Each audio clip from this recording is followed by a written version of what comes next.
Educate. Celebrate. Connect.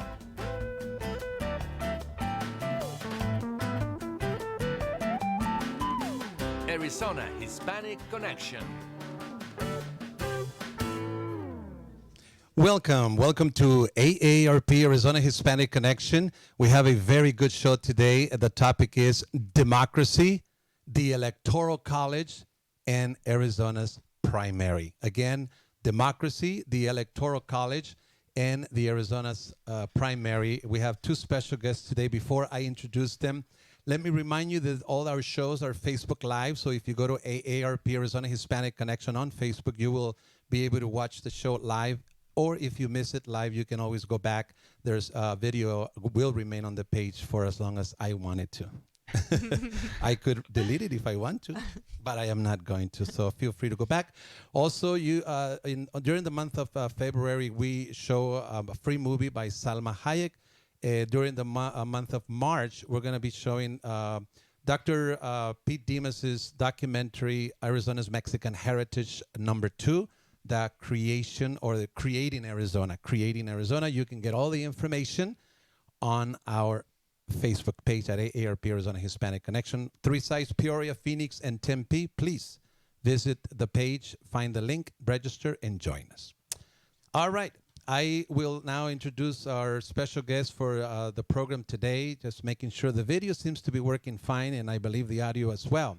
So to my right, we have Erika Flores. That's right. Yes, Erika Flores. Erika Flores is the Deputy Director of Communications for Maricopa County Elections Department. Erika Flores, welcome and thank you for joining our show today. Thanks for the invitation. Do you do a lot of these types of engagements to educate communities? Yes, we do a lot of community outreach and also been talking to the media on radio, television, also print, online. So we've been doing a lot to get the word out. Good. So the thing that is next for us here in Arizona, I just learned today that I actually named this show Arizona's primary, but it actually is the PPE, right? Right, First, right. And then the primary. August is our primary, Got it. and March 17th is the presidential preference election. So It's our preference election. Does the media also get it wrong like I did sometimes? Sometimes, but I think we've been doing a good job talking to them, letting them know the difference, and that way, hopefully, there's less confusion for the voters, because if we call both of them primaries, then that's a little confusing. Right. And I'll ask you in just a bit what is basically the concept behind each of these two engagements, voting engagements, if you will. To my left is Brandon Blake. Brandon Blake happens to be my colleague. We are both staff with the AARP. Brandon Blake is the senior program administrator, senior program administrator for AARP. Brandon, I just saw you in the office. We're here at the studio. Welcome. Thank you for joining us. Thank you. I'm happy to be here. Yeah, I am so happy that you made it, that you're able to join us. What I would like to do is, please the audience hear this, and then for the two of you, why don't we kind of separate the two topics, right? Let's talk about a little bit about the Electoral College with Brandon, and then I'll come back with Erika, and then you can walk us through the Arizona PPE and the Arizona primary, the differences, what to expect, what's coming next, etc. We'll deal with that? Sure. All right. So, Brandon, I understand that one can win the popular vote and still lose an election. Why is that? So essentially what happens is that because each state has a certain number of congressional delegates, so for Arizona we have 11 electoral votes because we have 9 members of Congress and 2 senators, meaning we have 11 total, meaning that's how many delegates we have. But in a state like California, you'll have 55, so 53 congressional representatives and 2 senators. So they're worth 55 electoral delegates. The way that it works is though states you only need to get 270 delegates throughout the United States in order to win an election, but the popular vote numbers may not line up. And there have been 5 instances in our history in which that's happened. The first three happened in the 17 and 1800s, and then the most recent have been the election of Presidents Bush and President Trump. So two of the last three presidents who have been elected without winning the popular vote, which is why we've seen a lot of discussion. That is very interesting. It so is. just very recent, you're saying that Hillary Clinton won the popular vote but lost the elections because of this process that we have in our country called the Electoral College. Am I getting it right? Yeah, and there's nothing in the Constitution that says the words Electoral College. However, my understanding is that we came to this process as a compromise in much of the way that the reason why we have two houses in Congress, the Senate and the House, was also a compromise, and so we have a compromise here so that way. People have some representation in states like our own where a winner take all, meaning that if the majority of people in Arizona vote for the Democrat or the Republican, that person gets our primary, our delegates. So this is something that I asked you when we were talking about this show, and for the most part, I understand that there's only two exceptions, two states, but for the most part, most states are winner takes all, right? So whoever wins the popular vote in the state gets the amount of delegates that state has. Correct? That's correct. Yeah, it's really it's weird. Yeah. Yeah. So in the end, the primaries is all about getting the electoral votes. Correct? In other words, winning the popular vote within the state to then be given the amount of electoral votes of that state. So that would be the general, yeah. And the primary process also has a very similar part where delegates are elected to then go to the party's convention in order to nominate the eventual winner of the party election. And then they go to the general, and then there are more delegates that you vote for. Right. So when you cast your vote for somebody in 2020 for the president in November, you're actually casting your vote for a delegate to go to submit their vote to the Electoral College. Wow. This is interesting. Now also there is this concept that I understand that there are like 21 states that do not force a delegate to vote for the candidate that won the popular vote in their state. So they have some, I guess, latitude to even vote differently than what the state decided to, huh? Yeah, especially when you talk about the primaries with the separate parties. There are things like superdelegates. It gets very confusing and very complicated very quickly. Just before we move on to Arizona with Erika, the superdelegates are there in case there's what? So the superdelegates, I'll use the Democrats as an example. So Democrats have superdelegates. It started in the 80s. So essentially, there are any former presidents, any vice presidents, any former party officials with the Democratic National Committee. Any of those individuals can become a superdelegate or are a superdelegate. So I believe they have 712 superdelegates, and they are not beholden to any voter. So this was a hot topic of conversation in 2016 because Bernie Sanders did not get a lot of superdelegate votes, and Hillary Clinton got a lot of them. So essentially, like former presidents like Bill Clinton, Barack Obama, Joe Biden, all of those people are superdelegates. So in conclusion, we don't go by the popular vote. We have the Electoral College process. Every state has a number of delegates. So when the popular vote in a given state, somebody wins the popular vote, they get that number of delegates from that state. And whoever gets the most delegates or electoral votes, that's who wins typically. Whoever gets to that 270 mark wins. Right. Yeah. Wow. Thank you so much, Randy. Of course. Now, coming back to Arizona, and obviously there is every state is somewhat different in the way they carry out their elections, and obviously Arizona, I don't think is the exception, right? Because I just learned today that I thought the presidential preference election was our primary, and you just corrected me and said that it's not.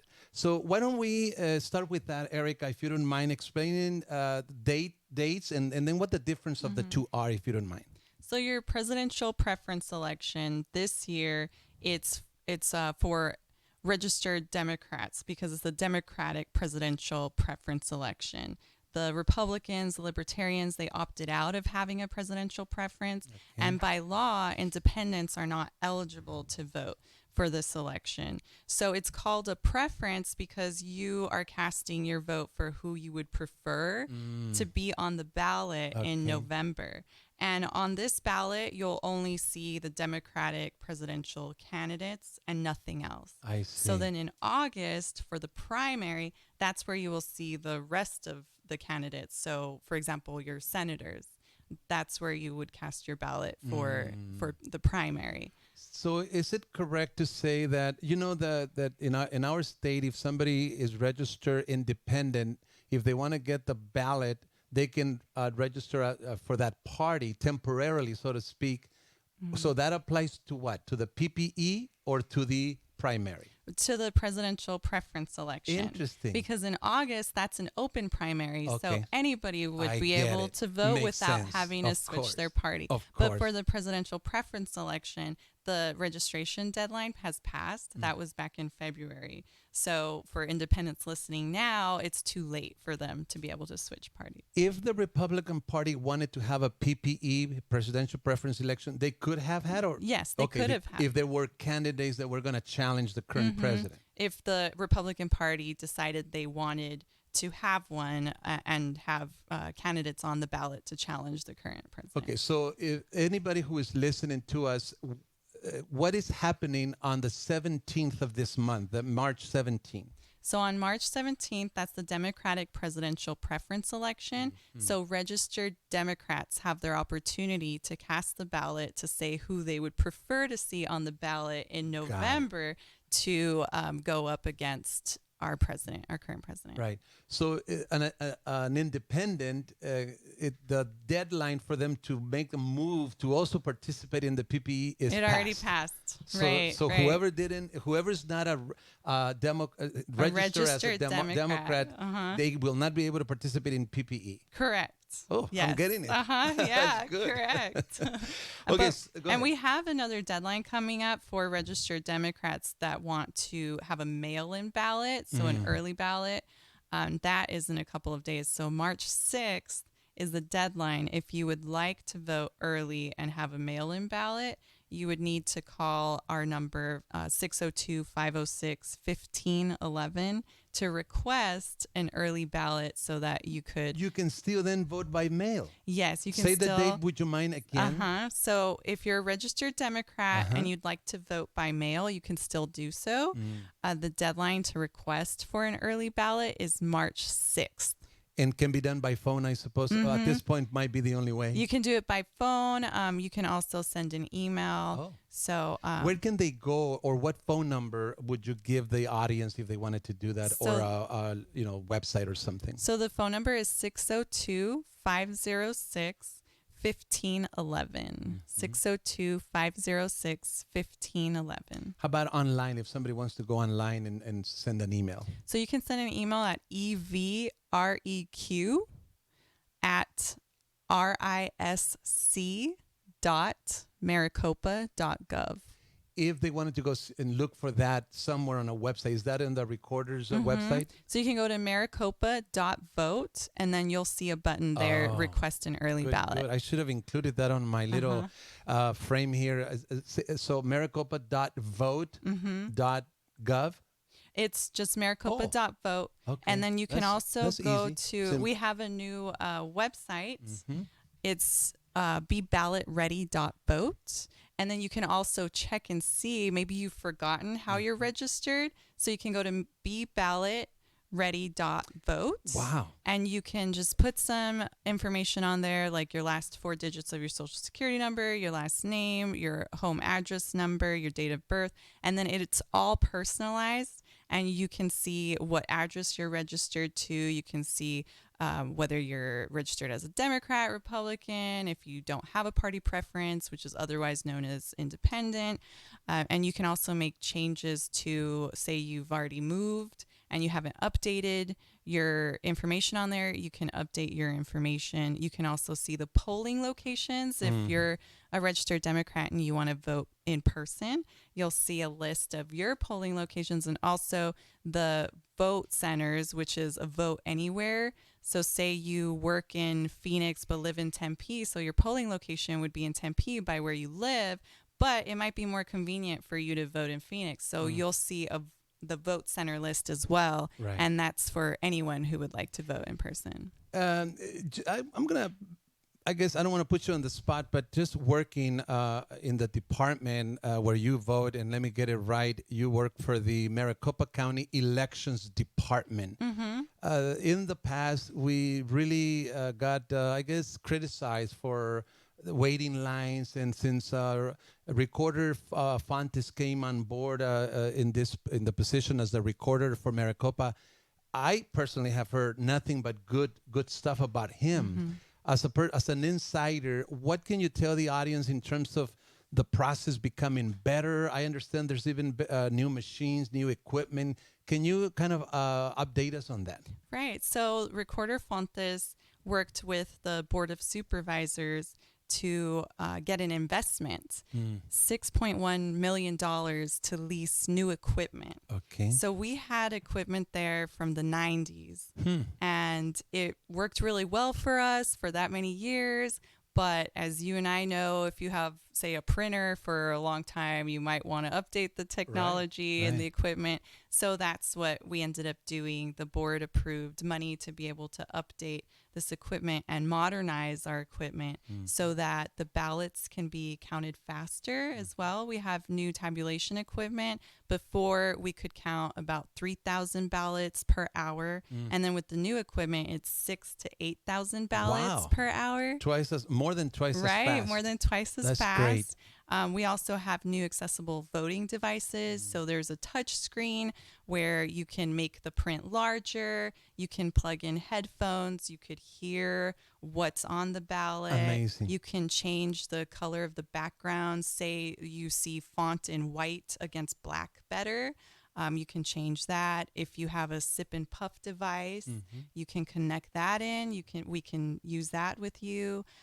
So there's been a lot of changes, more polling locations, for example, because like you mentioned, the long lines, the delays that you mentioned in 2016, we have now 229 polling locations that were approved by the board. So we don't expect nearly problems as we did several years ago. We are in Arizona well equipped to carry out the voting process in a smooth way, you think? Right. We're well equipped, but we also have backups to the backups to the backups because you never know what could happen. There could be anything could happen, right?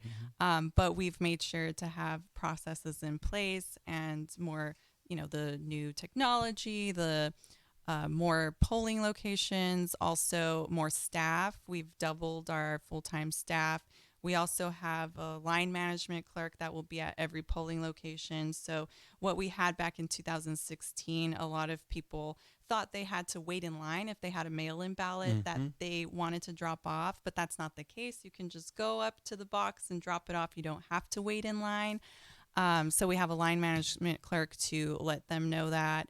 If you have any disabilities, they'll take you to the front of the line, take you to the new accessible voting devices that we have. And then if you're an independent and, you thought you could show up and vote, they'll also be having those conversations with independents, letting them know, this is for registered Democrats. That way they're not waiting in line. And then once they get to the front, they find out. You're making me proud of our Arizona system now, Erika. Before we finish the show, and I want to come back to you, just before you go, because we're going to continue with the Spanish show right after this one. But Brendan, could you put us up to date on what's going on with the candidates? Who's left, who's gone, who's no longer running, if you don't mind?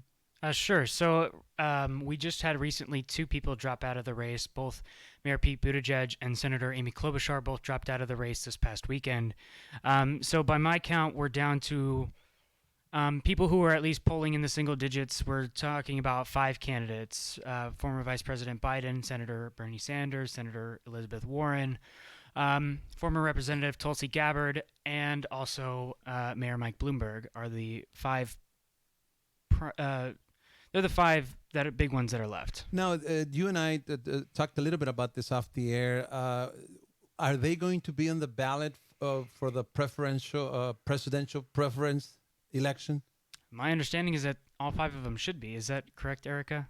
So what we're doing is we're working closely with the Secretary of State. And so if they officially withdraw with the state, then we're going to have a list at each polling location with their names. But some candidates are publicly suspending, but they haven't officially withdrawn. Gotcha.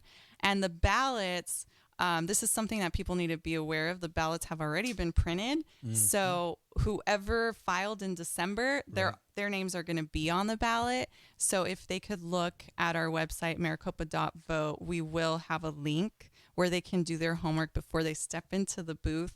And they can see, okay, these people officially withdrew. And then the Secretary of State has a little asterisk, a little star by their name if they publicly suspended but haven't officially withdrawn. Now, being the presidential preference election, it might not be a big deal, even if people want to express their feeling and vote for somebody who's already dropped out of the race. But obviously, this is not going to happen in the primaries, right? By the primaries, only those that are, running are going to be there. Whereas in this preferential elections, you may have more, even those that have dropped out. Right. In the presidential preference election, we're going to have everybody who filed in December. So you're going to see all their names on there. Wow. So that may be a little tricky, the way the results are going to play out. They're called ghost candidates, the candidates that are either have suspended their campaign or have officially terminated their campaign. I was reading an article about beware of the ghost candidates because they're not in the race anymore. So yeah, give us a conclusion in terms of what's next for Arizona. Once again, Erika, if you don't mind, as you can see, we have a couple of minutes max in terms of what's next in March and then in August in the two elections that we should be, and then of course in November, the first Tuesday in November is the what do you call it? The big one? The general election. The general election. Right. Go ahead if you don't mind. So I'm going to start out with your deadline coming up. So March 6th, if you are a registered Democrat, you're eligible to vote in the presidential preference election. So if you'd like to vote by mail, March 6th is your last day to request a ballot, an early ballot. If you want to vote in person, on March 17th is the election day. We will have some polling locations for early voting open before then, but March 17th is your election day for the presidential preference election. And just, again, independents by law, they're not eligible to vote in this election. Right. But in August 4th, that is an open primary. So whether you're independent, Republican, Democrat, Libertarian, you are eligible to vote in August. So that'll be August 4th. In March 17th, all you'll see is Democratic presidential candidates. And in August, that will be the rest of the ticket, which would include, for example, your senators that are running.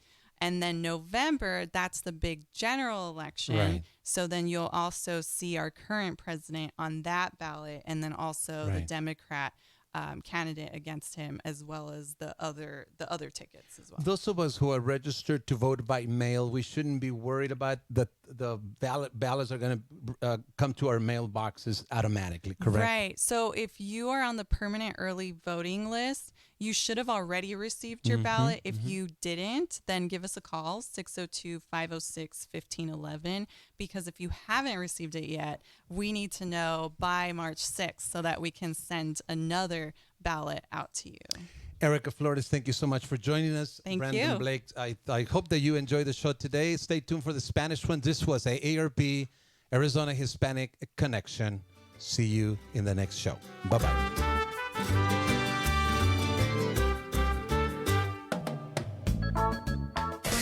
Vive lo más emocionante de los deportes, la actualidad, el acontecer diario deportivo, martes y jueves a